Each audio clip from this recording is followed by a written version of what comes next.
앞서 보신 형사재판이 끝나면 윤석열 대통령은 헌법재판소로 이동해 오후에 열리는 탄핵심판 10차 변론에 참석합니다. 오는 변론에는 한덕수 총리가 나와 비상계엄 사태 이후 처음으로 윤석열 대통령과 대면합니다. 또 대통령에게 직접 정치인 체포 지시를 받았다 진술한 조지호 경찰청장과 홍장원 전 국정원 1차장이 증인으로 출석해 이번 탄핵 심판에서 가장 중요한 하루가 될 것 같습니다. 이어서 박혜빈 기자입니다.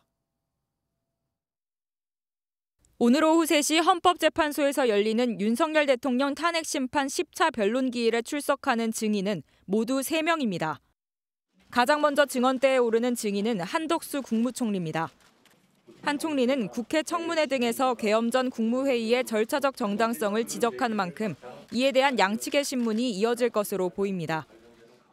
윤 대통령 측은 한 총리를 통해 국정 마비 등 계엄을 선포할 수밖에 없었던 필요성을 입증하겠다는 계획입니다.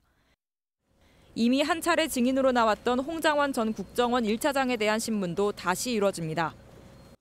2차례 증인 신문을 받는 건 홍 전 차장이 유일한데 결정적 증거가 될 수 있는 메모를 둘러싸고 격렬한 진실 공방이 벌어질 것으로 예상됩니다. 마지막 증인은 조지호 경찰청장입니다. 건강상 문제를 들어 2차례 불출석했던 조 청장은 헌재가 강제구인장을 발부하자 출석 의사를 내비쳤습니다. 앞서 검찰 조사에서 윤 대통령의 체포 지시가 있었다고 구체적으로 진술했던 인물로 헌재에서도 같은 증언을 내놓을지 주목됩니다. 헌재의 심리 방식에 불만을 토로했던 윤 대통령 측은 헌재가 내리는 탄핵 심판 결론에 승복하겠다고 밝혔습니다. 대통령이 당연히 승복할 것입니다. 그것은 두말할 나위가 없는 일이고 그러한 결정이 최대한 공정하게 적법하게 진행되기를 촉구하는 것입니다.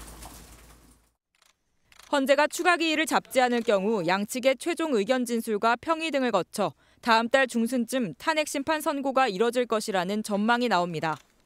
MBN 뉴스 박혜빈입니다.